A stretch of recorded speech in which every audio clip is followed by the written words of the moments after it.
Donc aujourd'hui, j'ai décidé d'interviewer Valentin Offrand pour la première émission Inspire by Wonder Humanity. En fait, l'idée de ces émissions, ça m'est venu parce que j'avais envie et besoin de transmettre à un maximum de personnes la capacité qu'on a tous à l'intérieur de nous de voir sa valeur, d'avoir son potentiel, de le mettre en place et de créer des choses dans sa vie en fait, d'oser faire des choses et de passer à l'action.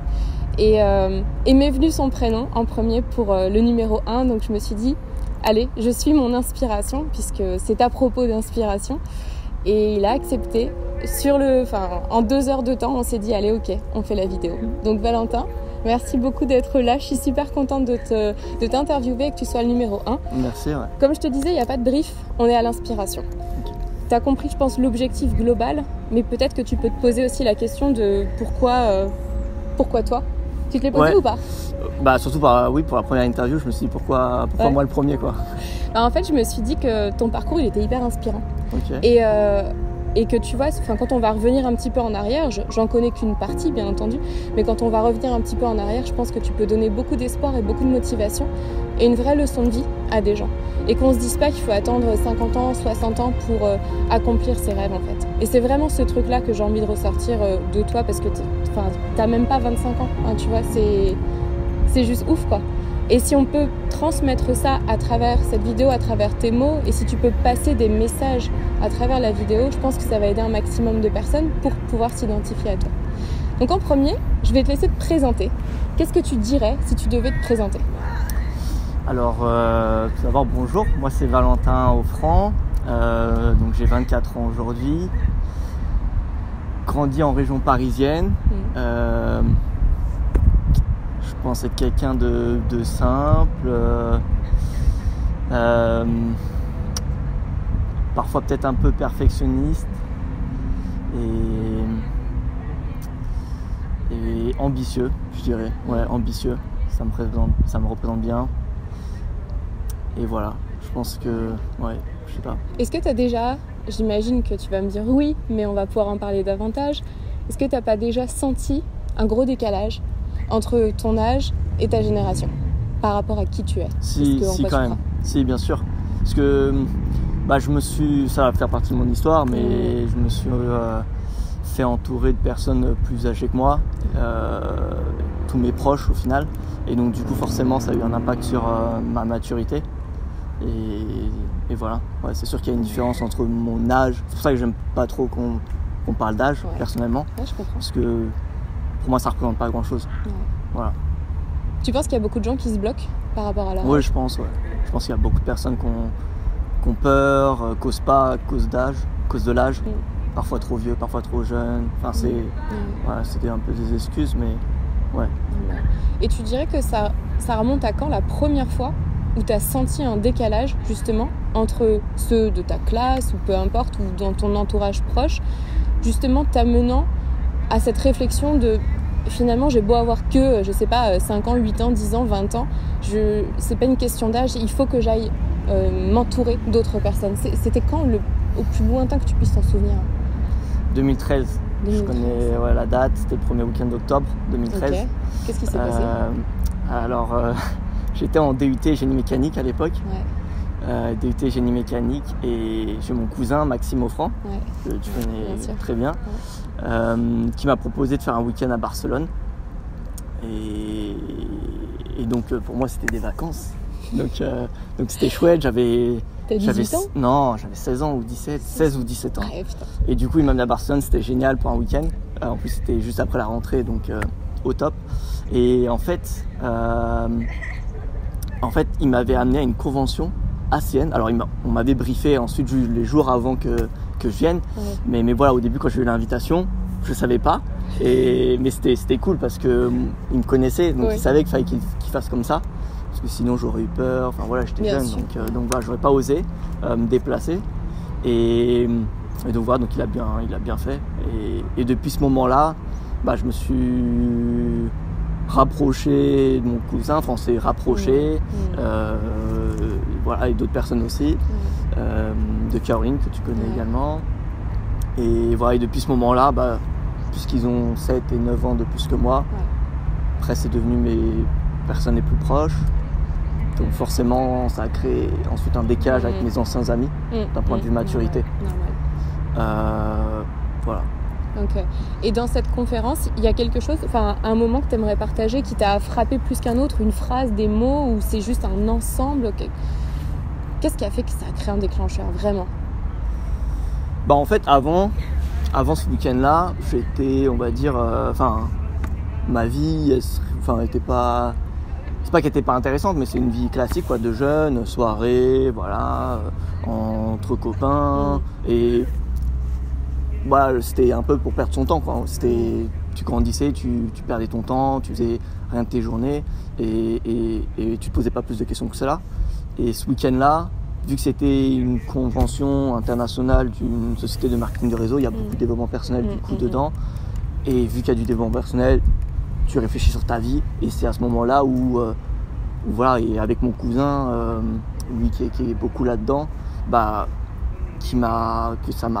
que j'ai commencé à me poser des questions, tu vois. Et ouais, donc c'est à partir de ce moment-là où voilà, je me suis posé ces questions-là, la convention avec le développement personnel et en plus mon cousin et les autres personnes autour qui étaient plus âgées que moi et que je voyais qu'il y avait des objectifs, des rêves, etc. Et pour moi, c'était des rêves, tu vois, pour moi, c'était des rêves d'enfant, tu vois, c'était pas réalisable pour moi. Donc voilà, donc j'ai vu qu'il y a des gens qui travaillaient pour ça, qui étaient motivés, qui y croyaient, et du coup, moi, j'ai vu un espoir aussi pour moi. Donc voilà. Et à l'époque, tu te souviens de ton plus grand rêve à ce moment-là? Non. Tu te souviens? Non, j'en ai aucune idée. Non. Puis c'était peut-être déjà tellement trop loin. On nous apprend pas clairement à l'école, on nous apprend pas à croire en nos rêves. On nous dit plus que ça, c'est la partie de l'enfance. Ouais.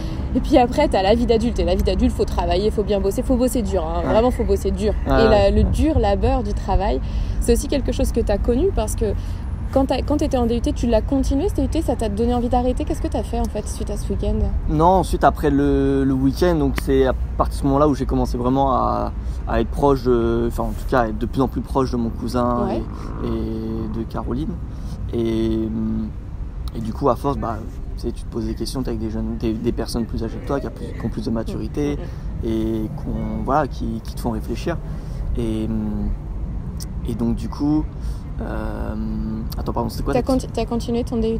Ah oui, voilà. Donc non, j'ai quitté 5 mois après, puisque je me suis rendu compte qu'au final, c'est pas... Je me visualisais pas, tu vois. Et c'était la première chose que j'ai retenue de cette convention, c'était la visualisation, tu vois. Et au final, je me voyais pas continuer à faire ça. Et voilà, donc j'ai arrêté quelques mois après. T'as fait quoi? J'ai rejoint un BTS, BTS MUC. Alors j'ai attendu la rentrée d'après. Entre temps, j'ai fait une passerelle, mais c'est rien, quoi. C'était pas grand chose. Donc j'ai fait un BTS Management des unités commerciales la rentrée d'après. Donc en 2014. 2014, très bien, c'est ça. Septembre 2014. Et c'est aussi à ce moment-là où les choses sont accélérées et qui m'a amené à où je suis aujourd'hui. En tout cas, ça a contribué. Puisqu'en fait, je suis tombé sur une pub de trading en ligne sur Internet. Et ça m'intriguait, donc j'ai cliqué dessus et c'est comme ça que je suis atterri dans l'industrie. Excellent. Voilà. Et je crois que tu es autodidacte, c'est ça? Ouais, c'est ça. Ouais. Alors, comme je t'ai dit, j'ai fait un BTS, en management des unités commerciales, donc voilà, ça n'a pas grand lien avec la finance. Ouais, ça donne une formation, ça donne un bac plus 2. C'est ça, ça donne un bac plus 2, exactement. Et donc du coup, quand je suis tombé sur cette pub en ligne, ça m'a intrigué et j'ai commencé à faire mes recherches en ligne, à apprendre, à voir ce qui était possible. J'ai mis mes peu d'économie en jeu parce que voilà, ça m'a intrigué. Pour moi, c'était pas un jeu, mais je voyais ça, c'était marrant. Donc moi, je cherchais le truc, donc j'apprenais, j'étais forcé d'apprendre pour mieux comprendre et pour potentiellement mieux trader, etc. Donc j'ai fait ça pendant 2 ans en parallèle de mon BTS. Je participais sur des forums, je publiais mes analyses comme ça parce que tout le monde le faisait, donc moi je le faisais, tu vois. Et ensuite à la fin de ce BTS, donc je l'ai eu. Bravo quand même. Pas très dur, mais bon. Non, donc voilà, donc dès que j'ai eu ce BTS, ensuite on m'a proposé de faire un stage dans une salle des marchés. Voilà, chez un broker à Paris. Donc j'ai eu ce contact-là à travers mes analyses sur forum. Donc voilà, donc ces gens publiaient des analyses. Je travaillais après le soir je travaillais quand même pas mal sur ça.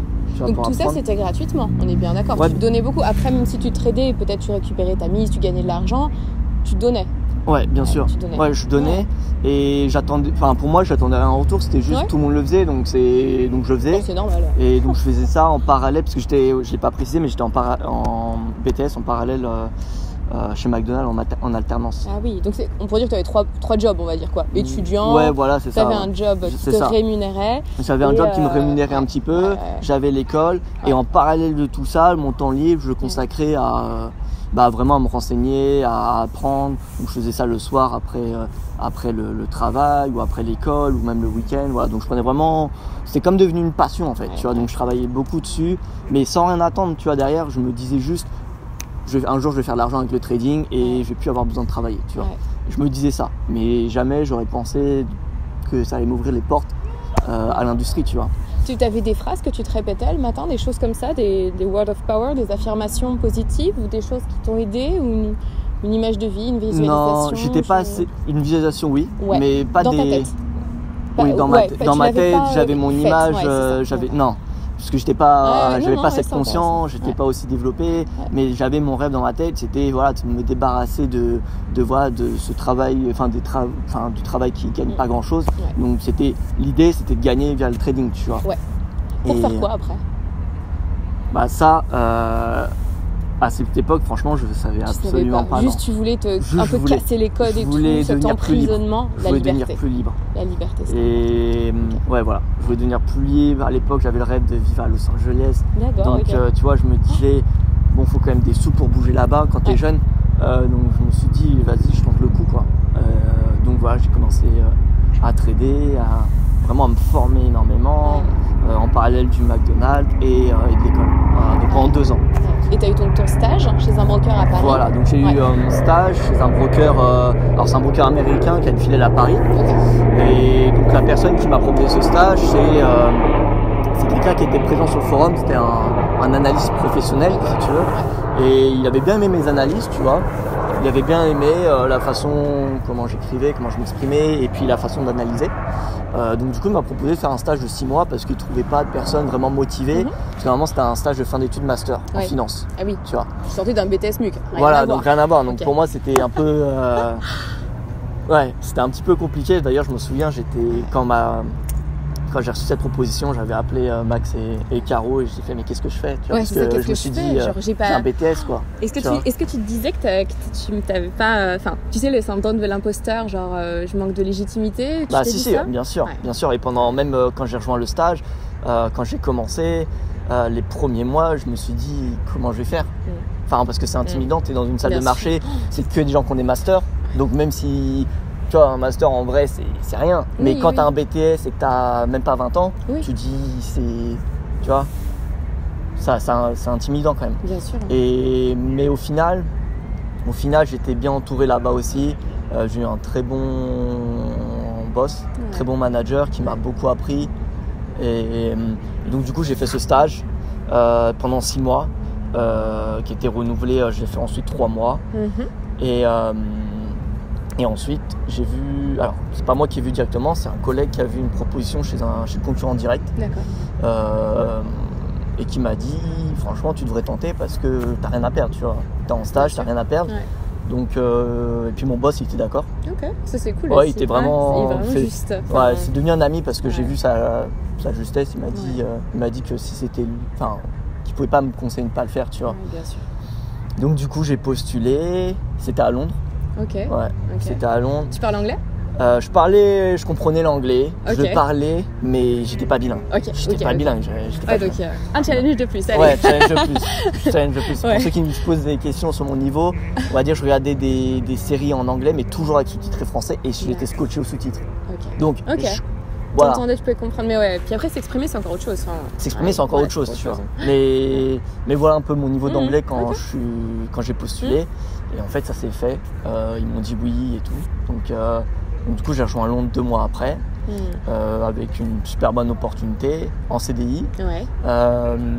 Donc voilà, c'était à la City. Donc le rêve pour un financier. C'est clair, dans la finance, Ouais, City à Londres. J'ai rejoint, j'avais 21 ans à l'époque. Donc c'était pareil, c'était encore une nouvelle fois intimidant. Ouais. Parce que je commençais à m'habituer à Paris où, ça y est, c'était mes amis, ceux qui étaient en salle de marché. Et là, Londres, City, 21 ans, t'as pas de master, ça, tu retombes un peu. Ouais, c'est intimidant quoi. Ouais. Donc du coup, voilà, donc j'ai fait 2 ans ensuite là-bas, travaillé franchement quand même dur. Ouais. Puis un coût de la vie en plus qui est élevé, donc enfin au-delà de ça, c'est quand même une ville qui est. J'adore cette ville, mais c'est vrai que c'est un coût de vie qui est élevé, c'est une autre mentalité, c'est une autre culture, c'est un autre accent. C'est une autre mentalité, le coût de la vie est plus élevé. Après, ce qui est bien avec cette mentalité anglo-saxonne, c'est qu'il ne se fie pas au diplôme. Ça, c'est vrai. Donc, du coup, quand il y avait l'offre, c'était conseillé d'avoir un master, etc. Ouais. Mais au final, j'en avais pas et j'avais même payé que mon collègue qui avait un master. Ouais, d'accord. Tu vois, et qui avait un tout petit peu plus d'expérience que moi. En fait, tu étais payé pour le travail que tu faisais. Bien sûr. Tu n'étais pas payé pour la personne que tu étais. Ouais. Donc ça, au final, le coût de la vie il est plus élevé là-bas, mais j'avais un salaire qui était, on va dire, tu vois, très bien, très bien, tu vois, pour mon âge et puis pour le job. Ouais, pour l'industrie aussi. Pour l'industrie, voilà, c'était dans les clous. Donc pour moi, c'était génial. Et voilà, donc je fais 2 ans là-bas, travaillé quand même de longues horaires. Je suis devenu du coup on va dire le manager du site ensuite, donc gérer une autre personne qui était d'ailleurs plus âgée que moi, qui avait plus d'expérience, qui avait un master en finance. Donc c'était encore un autre challenge qu'on me mettait. Ah ouais, toi c'est toujours la légitimité et le. Ouais, voilà, je pense qu'on m'a beaucoup testé là-dessus. Voilà. Bien sûr. Et donc du coup ça m'a permis aussi de gagner beaucoup en maturité de ce côté-là. Professionnellement, j'ai tellement été challengé, on va dire, on m'a beaucoup mis d'épreuves rapidement. Que au final, ça m'a. Mon ascension, les gens me disent que j'étais extrêmement fit, tu vois. Et c'est vrai, je pense quand je prends du recul, mais ça s'est fait comme ça en fait, tu vois. C'est parce que j'aimais ce que je faisais, je donnais le meilleur de moi-même, j'étais motivé et voilà. Et j'étais le premier au travail. Donc c'était une boîte où il y avait 1000 employés à Londres. Et sur les 1000, j'étais peut-être dans les 5 premiers arrivés le matin, tu vois. Donc j'étais là-bas à 6h. Et je partais, il était 18h, 19h. Tu vois. Donc je partais pas le dernier de la boîte, mais en tout cas j'étais toujours le premier de mon équipe et généralement je partais pas dans les premiers, tu vois. Mais voilà, donc ça faisait quand même des belles journées et parfois je travaillais encore le soir chez moi ou parfois le samedi j'allais au travail pour m'avancer, donc c'était quand même beaucoup de travail, mais je l'ai fait parce que j'aimais ce que je faisais et puis en plus l'avantage quand tu pars dans un pays où t'as pas de connaissances, c'est que t'as du temps. Bien sûr. Non, mais c'est clair. Donc du coup ton temps. Et puis t'as une page vierge aussi qui s'écrit. Tu vois. Tu peux être un nouveau toi. En fait. Voilà, tu peux être toi. C'est nouveau, mais c'est toi. Voilà, en fait. c'est ça. Sans les limites. Tu viens pas avec ton passé. Tu peux le changer. Tu vois. Donc c'est bien. Et voilà, donc du coup puisque j'avais pas grand chose à faire à côté. Enfin, j'ai visité la ville et tout. J'avais quand même des potes, mais c'était limité, tu vois. Donc du coup, je me suis vraiment dit. Londres, c'est pas là où je vais vivre toute ma vie, je me vois pas vivre toute ma vie, donc je vais charbonner, je vais donner le meilleur moi-même et on verra ce que ça donne. Ouais. Je dirais que tu suis, juste, je vais te couper là, mais tu suis quoi comme modèle, parce qu'il y a une grosse valeur travail en fait qui ressort chez toi. Tu as toujours beaucoup bossé, plus que la moyenne. Est-ce qu'il y a un lien avec... Est-ce que ça a été dur l'école pour toi à un moment ? Est-ce que tu as entendu tes parents justement prôner la notion de travail ou justement te dire que tu travaillais pas assez ? Est-ce qu'il y a un truc avec l'enfance ou l'adolescence ? Alors, aussi quand même, l'école, en fait, j'étais pas hyper... Enfin, j'étais très mitigé, tu vois. Genre, il y a des périodes où j'étais bon, où j'étais genre l'un des premiers. Genre, par exemple, mention au lycée ou en BTS. Et au collège où j'ai galéré quoi. J'étais pas le dernier, mais j'étais genre en dessous de la moyenne, tu vois. Donc c'était un peu... et en primaire j'étais extrêmement bon. Donc je sais pas, il y a eu que le collège où j'ai eu Il s'est passé quoi personnellement au collège ? Alors moi juste avant le collège, l'année avant le collège, j'ai eu un divorce de mes parents qui a été assez douloureux. Donc il y a eu ça qui a beaucoup joué. Et voilà, et ensuite dans les barres de la famille c'était quand même le travail. Fallait travailler, fallait gagner son argent, la vie est dure, donc voilà. Ensuite j'ai travaillé chez McDonald's, donc ça aussi ça m'a forgé parce que franchement, moi je regrette pas du tout McDonald's, tu vois, genre je le conseille à tous les jeunes étudiants, tu vois, parce que ça apprend, si t'es sérieux, ça t'apprend beaucoup de choses. Moi ça m'a appris beaucoup de choses, t'as pas ton mot à dire, tu dois travailler, t'as des horaires qu'on te donne, enfin tu sais, tu te tais quoi. Valeur liberté zéro, mais on apprend beaucoup. C'est ça, et du coup ensuite ça permet d'apprécier ce qu'on te donne, tu vois, tu le vois directement quoi. Moi ensuite à Londres, enfin je venais quand je veux, mais c'est moi qui venais à 6h. C'est toi qui choisissais. C'est moi qui choisissais, et du coup en fait, voilà, c'est là où maintenant j'ai cette valeur où je peux pas être en cadre, enfin on peut pas mettre des cases, tu vois, on peut pas mettre des bords et que je reste dedans. Moi c'est impossible, tu vois. J'aime entreprendre, enfin ça m'a donné ce goût en fait, d'être libre. Voilà, parce que voilà. Non mais ouais, la liberté revient.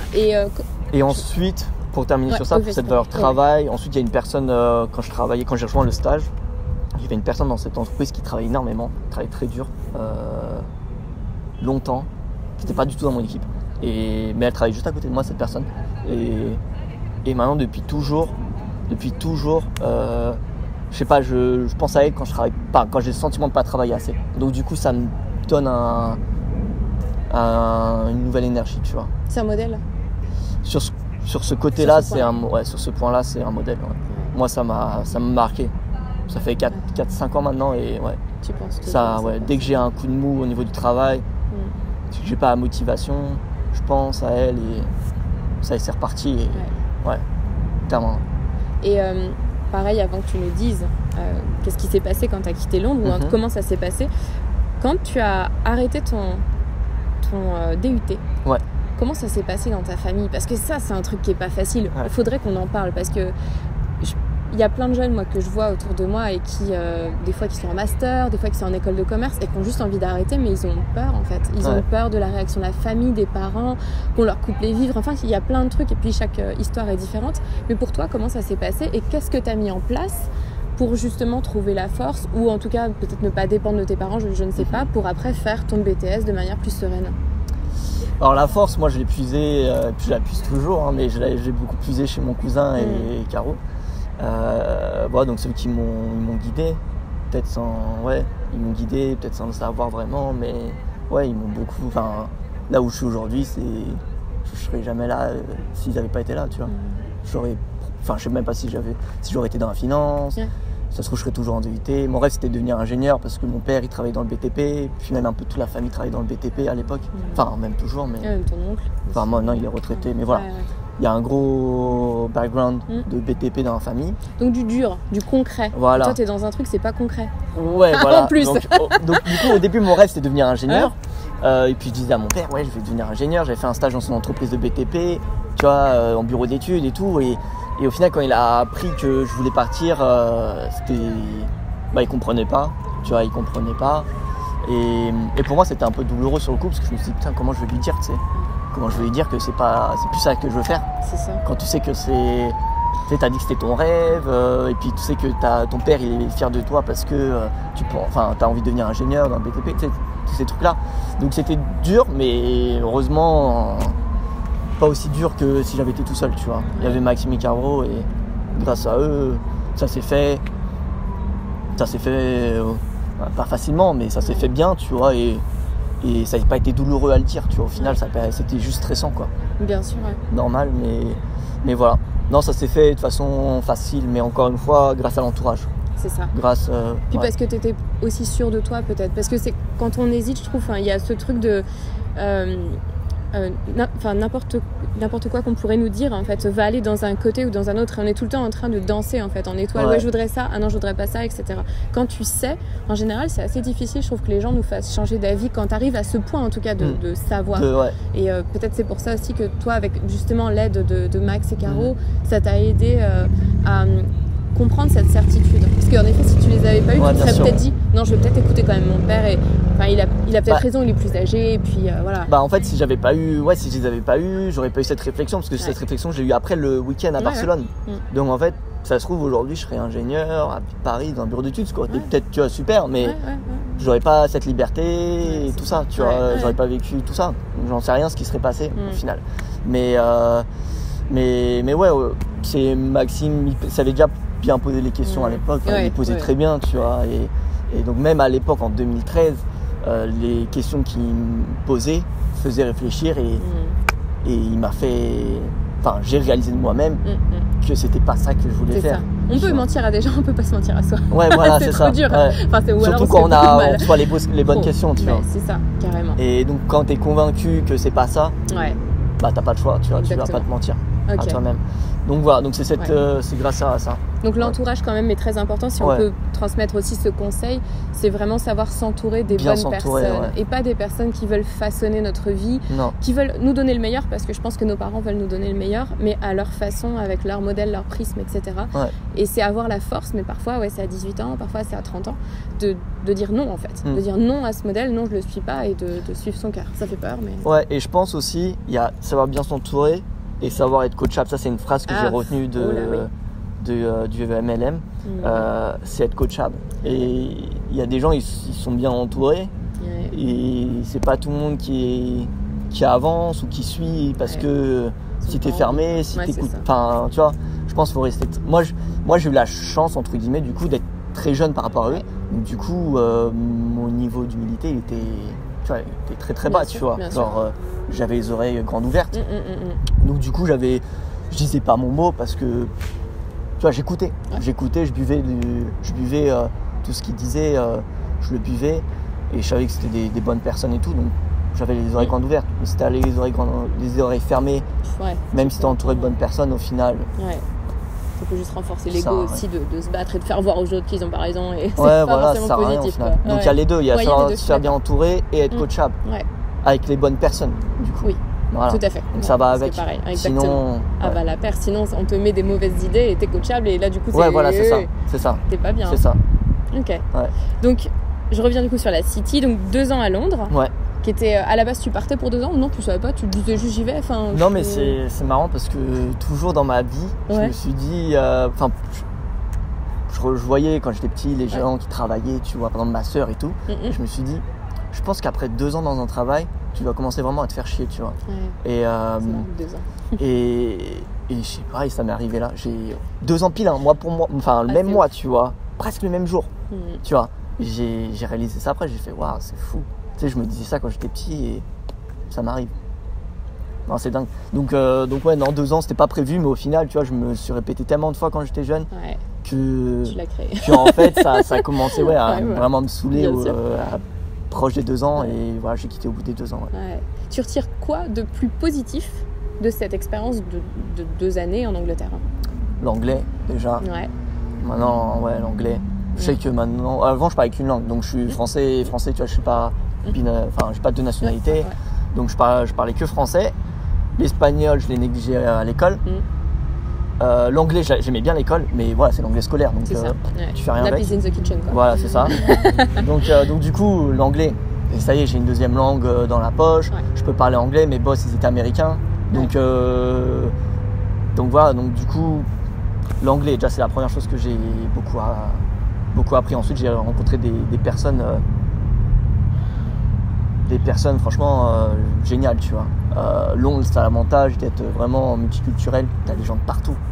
Tu dois connaître. Tu as des gens de Chine, des gens de l'Europe, Amérique latine, enfin partout. Tu sais, alors qu'à Paris, bon, tu as beaucoup de Français, tu vas avoir des étrangers, mais tu vas pas rencontrer forcément des Chinois, des touristes, des Chinois. Voilà, exactement, mais dans la vie, et intégré comme ça, je suis assez d'accord avec toi. Londres, là, Londres, franchement, tu parles avec n'importe quelle nationalité, tu as des gens à l'entreprise, ils venaient avec le voile, parce que là-bas, c'est hyper open, hein. Tu vois, c'est hyper open. Et du coup, il y a eu beaucoup de leçons là-dessus aussi, tu vois. Donc voilà, vraiment des rencontres, un très bon pote maintenant italien, tu vois, et j'ai rencontré plein de monde de différents pays, alors qu'à Paris, ça aurait pris, je pense, beaucoup de temps. Donc c'était intéressant de voir ces différents profils-là à Londres.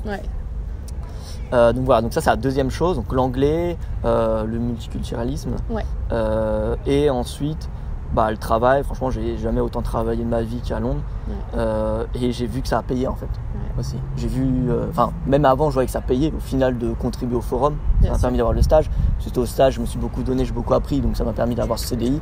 Donc voilà, mais là au final je l'ai réalisé après ces 2 ans à Londres. Mais ça a payé parce que c'est ce qui me permet aujourd'hui de vivre ici, tu vois. Donc je vais raconter après, je pense. Tout à fait. voilà, ensuite je pourrais, je sais pas, il y a peut-être d'autres choses aussi. Personnellement, qu'est-ce que tu as appris sur toi? Parce qu'on se découvre aussi en voyage, moi je trouve. Alors en expatriation. Déjà franchement, ça fait un tri dans les amis.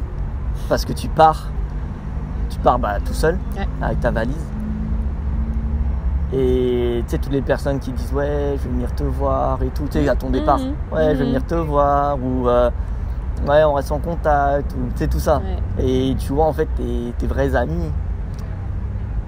Je parle même pas des gens que tu sais qui sont proches de toi, tu vois. Tes amis, moi, franchement, ça a baissé. Ouais. Donc, ça a filtré. Mais au final, ça a gardé que le meilleur. Donc, tu vois, moi, ça m'a pas fait souffrir. Ça m'a pas fait souffrir, au contraire, tu vois. J'ai vu, ça me permet maintenant de consacrer du temps à ceux qui sont toujours là, tu vois. Ouais. Donc, au lieu de perdre du temps avec des personnes qui, au final, tu vois, sont à côté de toi juste pour leur intérêt. Bien sûr. Donc voilà. Donc personnellement, ça m'a permis de filtrer mes relations. Puis ensuite, j'ai aussi gagné en indépendance parce que je vivais chez ma mère à l'époque. Je suis parti à Londres, j'avais à peine 21 ans. 21 ans, ouais, 20 ou 21, voilà. Ouais. Donc tu vois, je suis parti de chez mes parents, enfin ma mère, parce que mes parents sont divorcés. Mais à 21 ans, à Londres, tout seul. Donc du coup, t'apprends à t'occuper de toi-même, tu vois. T'apprends à pas vivre à côté d'un proche sur qui tu vas discuter tous les jours. Tu sais, genre, parce que même si tu connais l'anglais, tu peux pas t'exprimer aussi bien en anglais que comme quand tu t'exprimes en français, quand c'est ta langue natale. T'as pas les nuances, voilà. Donc tu peux t'exprimer, mais c'est pas aussi deep, tu vois. Donc du coup, t'apprends à, d'une certaine manière, de parler à toi-même, tu vois. Et voilà, donc ouais, ça m'a forgé, on va dire. Ça m'a forgé mon... En tout cas, ça a contribué à devenir plus indépendant qu'avant. Voilà. Ouais. Quand tu étais encore à Londres, tu aurais pu t'imaginer faire ce que tu fais là aujourd'hui, vivre à Palma? Alors, c'était quelque chose d'envisageable ou... Dans les conditions actuelles, non. Ouais. Mais justement, moi, j'ai quitté Londres parce que j'avais envie d'être proche des gens que j'aime, tu vois, le plus, tu vois, et c'était Max et Caro. Donc, je suis venu là. J'en avais marre d'être à Allemande. Au final, ça avait, tu sais, au bout de 2 ans, ça n'a plus de sens. Tu vois, t'as kiffé, travailler, à gagner, enfin, gagner autant, je veux dire, gagner autant en expérience, tu vois, te donner autant. C'est, tu sais, puis en plus, quand on donne quand on te remercie, quand on te félicite, tu vois, c'est très gratifiant. Donc, tu kiffes. Mais à un bout d'un moment, tu fais la même chose tous les jours. Et tu vois, j'avais plus de marge. T'oublier, en fait, c'est ça. Tu peux t'oublier. Et en plus, j'avais plus de marge de progression. Ouais. Et moi, puisque je suis ambitieux, je suis un peu un challenger. J'ai ce côté-là, quand je plafonne, faut pas que je plafonne longtemps, sinon tu vois, ça me saoule, tu vois, je m'ennuie. Je m'ennuie vite, je me lasse vite des choses, tu vois. Ouais, je me lasse vite des choses. Enfin, pas dans le mauvais sens, c'est-à-dire que je vais pas me lasser vite des personnes, pas du tout. Oui, tant qu'elles te nourrissent et tant que ça contribue, voilà. Je pense, à ton épanouissement. Voilà, mais dès que ça m'apporte rien, je suis pas là à rester comme ça, tu vois. Je comprends. Passif. Ouais. Je change. Et t'as mis quoi en place alors? Donc du coup j'ai quitté Londres en mars 2019 dans le but d'aller à Majorque. Ouais. Donc j'ai fait une transition à Paris pendant quelques mois, genre 2-3 mois, et je suis arrivé à Majorque en juin 2019. Et là, c'était 30 ans de max, donc du coup c'était la fête. Mais ensuite tu te demandes ce que putain, j'ai quitté, qu'est-ce que je fais? Voilà, qu'est-ce que tu fais? Parce que t'avais pas de travail quand t'es venu ici. J'avais pas de travail. Plus ton ancien travail non plus. Non, j'avais plus de travail du tout, j'avais démissionné. Donc t'as pas de... T'as à Londres, tu démissionnes, du jour au lendemain, on dit goodbye, tu vois. Et j'ai eu la discipline de mettre de l'argent de côté quand j'étais là-bas, j'ai pas flambé. Donc ça, je pense, ça je le dis à tout le monde qui me dit t'as de la chance, etc. Mais voilà, je pense que faut faire bien les choses, tu vois, et il faut être smart, il faut prévoir les choses aussi. Et si j'avais pas eu cet argent, j'aurais pas eu l'énergie de le faire. J'aurais pas eu, même avec tout l'amour que j'ai pour Max et Caro, j'aurais pas. C'était. Ça t'aurait mis un stress tout le temps. Tu vas pas venir avec 0 €, tu vois, dans un nouveau pays, tu vois. Tu peux pas venir et dépendre des gens, tu peux pas. Voilà. Donc faut avoir un minimum d'argent de côté. Tu vois, pas des dizaines de milliers, tu vois, mais tu as de l'argent un peu de côté pour pouvoir avoir un matelas de sécurité. Ça sert à ça. Donc je pense déjà faut ça, c'est hyper important. Genre tout le monde devrait avoir, pour moi, ce matelas de sécurité, tu vois. qui permet de vivre au moins 6 mois sans revenu. Ouais, sans stress, sans revenu. Sans stress, sans revenu. Parce que t'es un bosseur, tu te disais au pire de pire, tu bosseras. Enfin, oui, voilà, au pire, je me suis dit, mais c'est bien de se mettre ce matelas. Oui. Voilà, c'est ça. Je suis pas venu sans rien dans les poches, tu vois. Je suis quand même venu, mais pourtant, je n'avais pas prévu cet argent de côté. Je l'avais mis de l'argent de côté parce que je me suis dit, ça serait utile dans le futur, tu vois. Bien sûr. Et voilà, au final, c'était pour ça. Et c'est important d'en parler parce qu'il y a plein de gens qui voient juste le beau côté de notre vie ici et se disent ouais, du jour au lendemain je plaque. Non, c'est pas si simple que ça. Il n'y a personne qui nous attend et clairement les opportunités on se les crée. Et c'est mieux en effet de se le faire en mode sécurité, on va dire financière. Surtout si la valeur argent est importante. Ça dépend des gens. Et puis même je pense que c'est pour tout le monde parce qu'aujourd'hui quand t'as pas d'argent, tes émotions ils sont multipliées par 1000, 100 000. Tu vois, genre t'as pas d'argent, tes montagnes russes c'est plus des montagnes russes, c'est n'importe quoi, tu vois. Enfin moi il y a des gens, je suis en mes souvenirs, mais en mémoire pardon. Enfin tu peux pas vivre si t'as pas d'argent, au moindre coup bas tu vas te remettre en question comme jamais. Et ça va te démolir. Et tu vas faire les mauvais choix. Tu vas choisir le côté de la peur et tout. Non, pour moi, même si l'argent c'est pas ta valeur, il faut un minimum d'argent parce que c'est comme ça que tu vis aujourd'hui. Tu peux pas vivre comme Robin des Bois. Tu vois. Non, c'est clair. Comme Tarzan ou je sais pas quoi. Non, tu peux pas. Donc l'argent, il en faut un minimum. Rien que pour les émotions, ça permet d'être plus stable, tu vois. Donc voilà, pour moi, tout le monde a besoin. Il faut un minimum. Voilà. Ok. Donc du coup, c'est la fête. Et puis après, c'est l'été 2019. Donc c'est la saison estivale. T'as pas de travail. T'es ici. Tu loges, je crois, chez Max et Caro pendant cette période. En attendant, parce que faut quand même que tu saches et que tu puisses décider. Est-ce que pendant ce temps-là, tu continues à faire du trading, à poster des choses, je sais pas, pour nourrir ce... Ouais, je continue à être actif parce qu'en fait, quand tu analyses, donc moi j'étais analyste des marchés dans la finance, donc j'analyse des marchés et je publiais mes analyses sous format d'article ou sous format de vidéo. D'ailleurs quand j'étais à Londres j'ai fait une interview sur BFM, BFM Business. Voilà, donc c'était hyper stressant, mais voilà. Mais donc du coup tu te crées un peu une image que ensuite l'entreprise va quand même, ton image, ça va jouer un rôle sur ton salaire, tu vois, de l'entreprise. Donc du coup si tu as une bonne image, si tu as un grand réseau, tu vas toucher plus que si tu n'as rien, tu vois. C'est quand même un peu l'expérience. Donc du coup je savais qu'il fallait que je continue à garder mon réseau, ma certaine notoriété dans le monde que j'avais. Et donc du coup je continue à contribuer régulièrement sur les réseaux sociaux, enfin sur Twitter parce que c'est le réseau social financier on va dire, pas Instagram. Mais voilà, donc Twitter, actif. J'ai créé mon site quelques temps après, peut-être un mois après, parce que j'avais l'habitude d'écrire, j'écrivais tous les jours à l'époque, et je me suis dit c'est important que j'écrive pour mon réseau LinkedIn, tu vois, pour faire voir ce que je sais faire. Donc du coup j'ai commencé à construire mon site, donc ça prend forcément beaucoup de temps à le faire. Ensuite t'écris et je voyais, quand j'écrivais, je voyais que mes articles ils étaient plus partagés qu'à l'époque où je travaillais chez des grands courtiers, tu vois. Et là j'ai fait c'est tu vois, mon contenu il est mieux, tu vois, parce que j'avais changé un peu mon type de contenu. Et voilà. Plus libre, c'est ça, beaucoup plus libre. Donc du coup, j'écris et voilà, et je vois que ça plaît aux gens, etc. Moi, ce que j'aime, c'est les marchés, l'analyse, l'investissement, le trading, tout ça. Donc je me concentrais plus sur ce que j'aimais, tu vois. Donc voilà, donc j'ai eu ce premier contrat. Et puis entre-temps, j'avais contacté d'autres entreprises. J'ai eu un second contrat à partir de début décembre. Là pareil avec alors là cette fois c'était une société française et une société suisse. Donc du coup depuis maintenant j'ai un client donc américain, client français et un client suisse. Donc je travaille pour ces trois boîtes principalement. Et puis Majorque en gagnant, ça c'est pareil, j'aurais jamais imaginé, mais bien mieux ma vie qu'à Londres. Alors qu'il y a un an j'étais à Londres encore. Il y a un an je commençais tout juste à me convaincre que ça y est je pars. Je commençais à être convaincu de partir à Majorque. Il y a un an pile, mais j'étais toujours à Londres.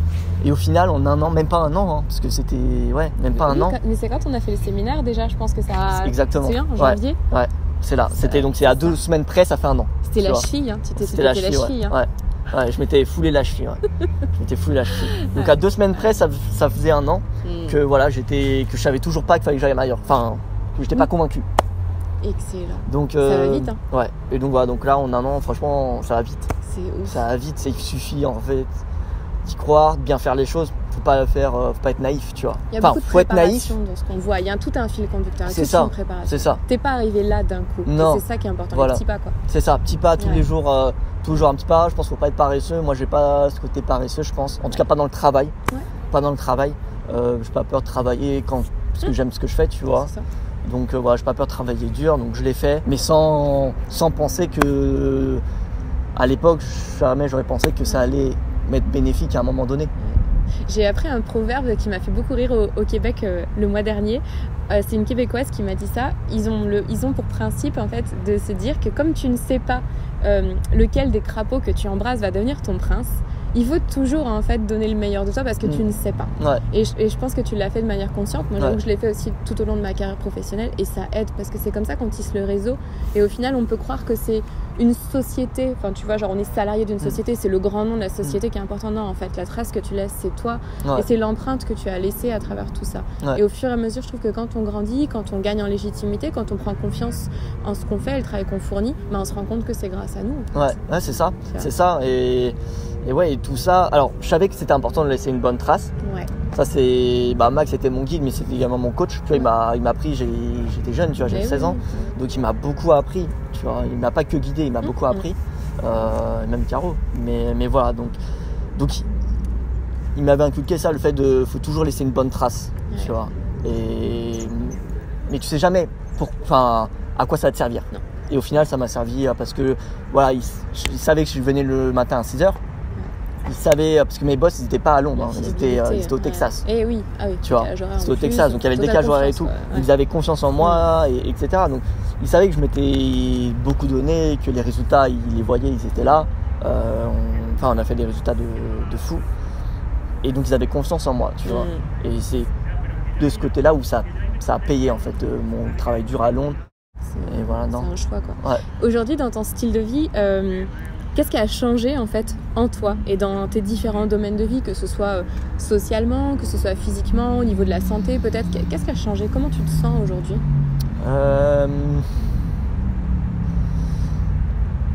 Comment je me sens aujourd'hui? Je me sens bien, hein. Je me sens très bien. Comment dire? Je suis sûre que tu vas me dire que t'es au niveau de ton échelle là. Hein, le potentiel et tout. Non, oui, je suis encore jeune, tu vois, je mets pas à 25 ans. Sûr.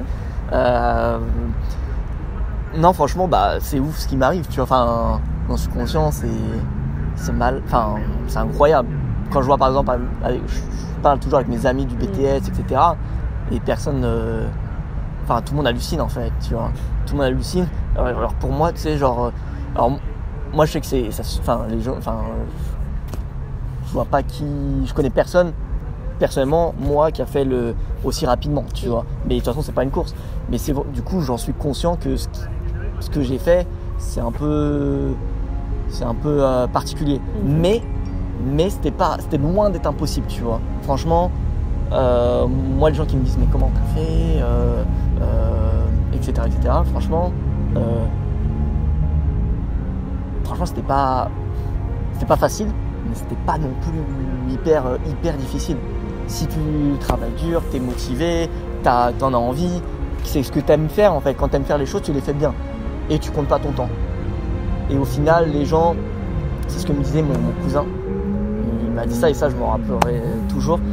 C'est les gens qui ont des masters en finance. C'était juste avant mon stage, c'était pour motiver, tu sais, à l'entretien. Il m'a dit, les gens qui ont des masters en finance, on a l'appel, on a des milliers. Les gens qui aiment la finance et qui travaillent dur, il n'y en a pas beaucoup, tu vois. Il m'a dit, ta valeur, c'est ça, c'est ta passion, t'adores ça, t'écoutes, t'apprends, t'es humble, etc. Donc, montre-leur ça. Et, plutôt que d'essayer de compenser un truc que tu n'avais pas de toute façon. Et ils verront ta valeur. Ouais. Et au final, ça m'a toujours servi, tu vois. Au final, je me rends compte, tu vois, pour ça maintenant, la plupart des gens qui ont fait le BTS, ils sont en master, donc ils viennent terminer le master il y a 1 an. Ah ouais, du coup, un peu le décalage. Même pas 1 an, il y a 6 mois. Il y a 6 mois. Ouais, purée. Et donc, du coup, moi, il y a tout ça qui s'est passé à côté, tu vois. Yes. Et du coup, ils hallucinent. Ouais. Parce que j'ai actuellement, tu vois, j'ai un job j'ai une situation qui est beaucoup mieux que la leur, pour le moment, tu vois. Donc ils hallucinent. Et ce que je comprends. Mais au final, c'est accessible. Si t'es bien entouré, si t'es bien coaché, si t'as les oreilles ouvertes, si tu travailles dur, si tu fais ce que t'aimes, ça glisse. On te l'apporte en fait, tu vois. On te l'apporte. Moi, j'ai jamais demandé tout. Enfin, j'avais toujours envie de défis. J'ai toujours envie de défis. Mais j'ai pas été impatient. Enfin, pas dans le mauvais sens, tu vois. Je me suis pas dit, c'est trop lent, tu vois. Ouais.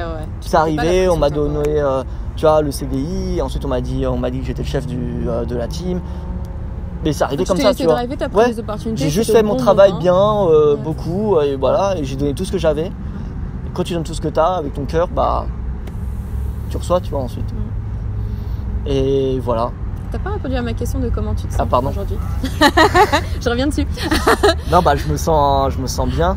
Je me sens. En fait, c'est une situation assez étrange parce que, bah, en fait, je sais pas ce que je serais. En fait, je me projette plus. Okay. Tu vois, maintenant que je suis à Majorque, je suis proche de mon cousin, etc. Alors, tu poses toujours des questions, mais je me dis, mais qu'est-ce que je vais faire maintenant? Tu sais, genre, c'est cool, j'ai ma situation et tout, j'ai des challenges professionnels, mais ensuite c'est là où, tu sais, dès que tu as atteint un certain niveau de satisfaction dans un domaine, bah dans l'autre, tu essaies de le. Enfin, moi, c'est ce qui m'arrive là, c'est le côté perso, parce que du coup, je l'ai quand même pas mal négligé. Bah, du coup, tu essaies de. Bah, c'est là où ça commence en fait, tu commences du bottom. Tu vois, moi, là, la vie perso, j'ai eu des super expériences, j'ai des super personnes et tout, mais j'ai beaucoup négligé. Donc du coup, j'ai cet axe-là où c'est le début et donc je suis en pleine transformation, introspection, tout ça. Donc c'est une situation très particulière où je suis professionnellement au top. Je n'aurais jamais imaginé être dans cette situation-là professionnellement, dans une situation financière et tout.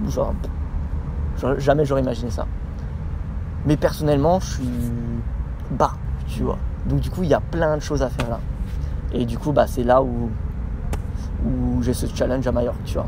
Je suis très contente que tu abordes ce point, parce que depuis le début de l'interview, c'est un sujet que je vais aborder. Donc merci.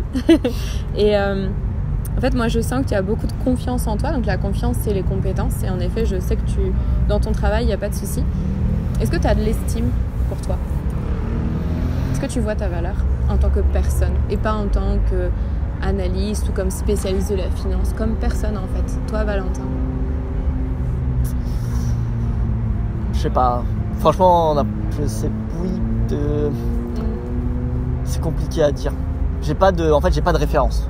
D'accord. Donc c'est compliqué à dire, je vois pas, j'arrive pas à me comparer par rapport à une certaine personne, par rapport au, tu vois, ce qui ressent la personne, comment moi je suis, tu vois. Okay. J'ai pas cette référence, donc je peux pas me comparer, donc du coup je sais pas où je suis, on va dire.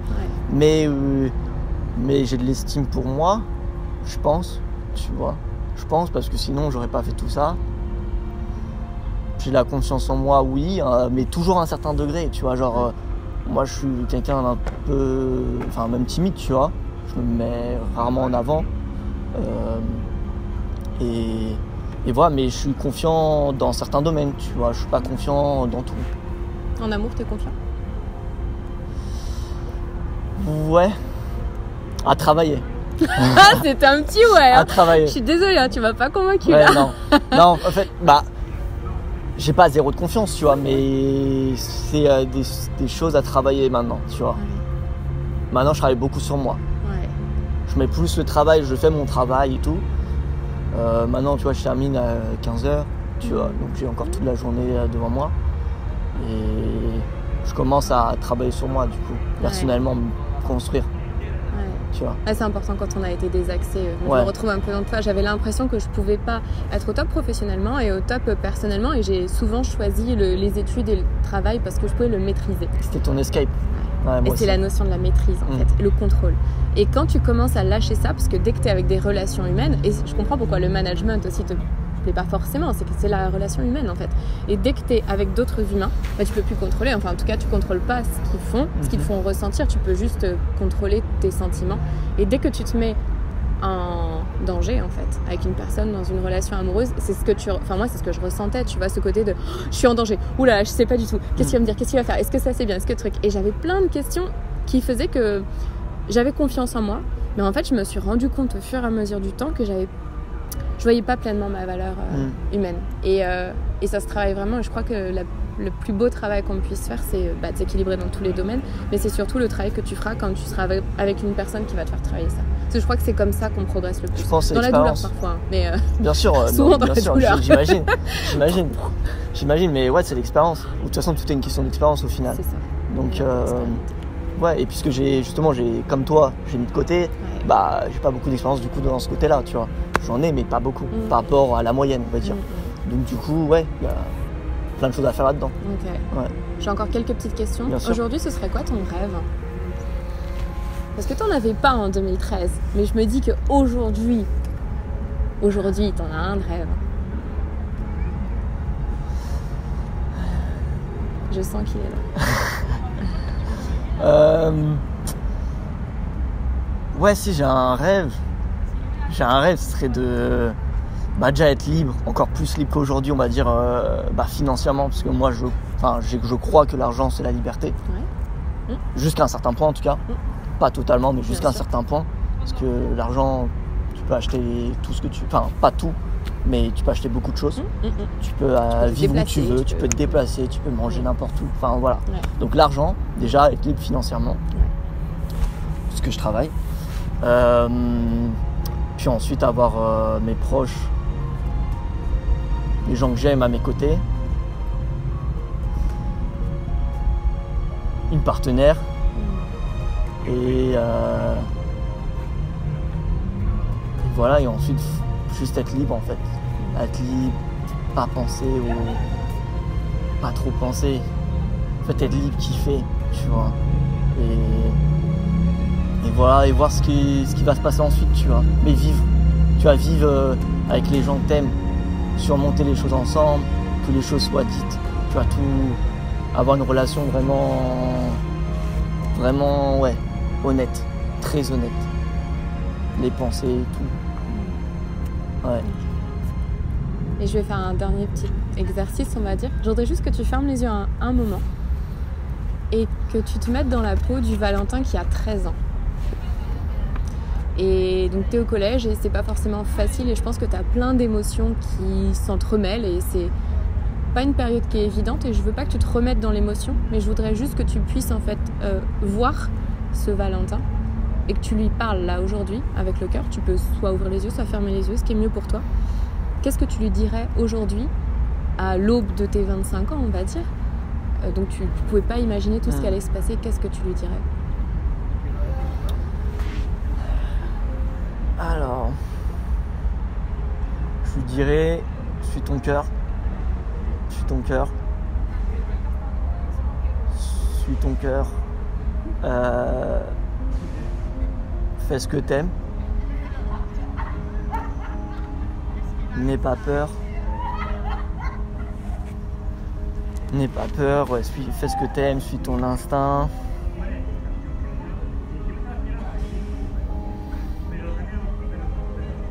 Enjoy the ride. Ouais. Ouais, on se pose beaucoup de questions à l'adolescence. C'est une période pas facile. Dans tous les cas, c'est pas facile. Physiquement, ouais, te pose pas trop de questions aussi. Je dirais ça. Te pose pas trop de questions. Ouais. Il peut être fier, hein, ce petit Valentin. Ouais. Je crois. Ouais, je pense.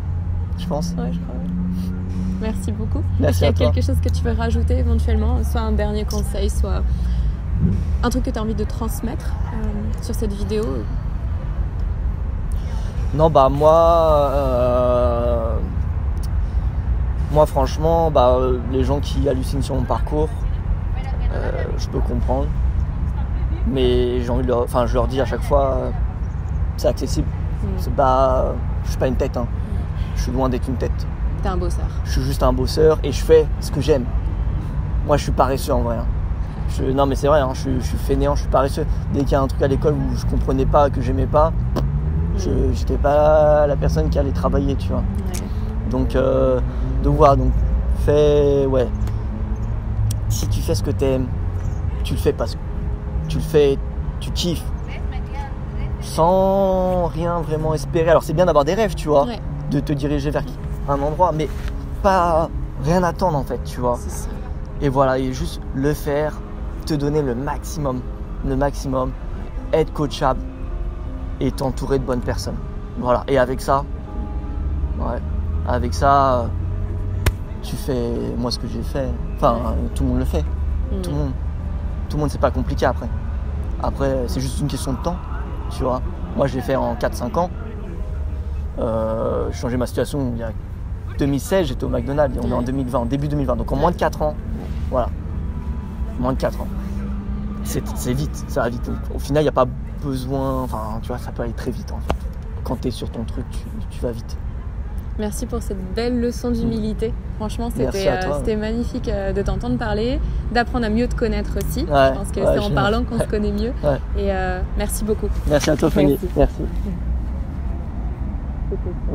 Merci, c'était génial.